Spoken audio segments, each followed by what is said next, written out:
আজকে রুদ্র কি সাজবে? রুদ্র নাড়ু গোপাল। ও নাড়ু গোপাল সাজবে, ছোট্ট গোপাল। এই তো সব সরঞ্জাম নিয়ে নিয়েছে।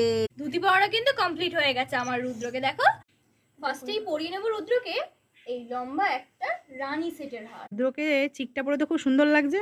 এইবারে মনে হচ্ছে পুরো গোপাল গোপালই লাগবে। বাহ, কোমর বন্দিনীটা তো দারুণ লাগছে, তো খুব সুন্দর লাগছে। আমাদের ছোট্ট গোপালকে কিন্তু দারুণ লাগছে কিন্তু। আরে আরে এখনো সাজানো হয়নি, এখনো চলছে। ও এখনো চলছে, ঠিক আছে চলুক। বাহ, রুদ্রর তো চুলটাও বড় বড় হয়ে গেছে ছোট্ট গোপালের। বাহ, দেখি দেখি দেখি ময়ূর পাখাটা দেখি, আর মুকুটটা দেখি। ছোট্ট গোপালের কিন্তু এখন তিলক কাটা চলছে। বাহ, দেখি তিলকটা সুন্দরই হয়েছে কিন্তু। খুব লিপস্টিক লাগাচ্ছে দেখো গোপাল সাজার জন্য। সত্যি ভাবা যায় যে রুদ্র এইভাবে লিপস্টিকও লাগাতে পারে। পুরো গোপাল সেজে গিয়েছে ছোট্ট গোপাল।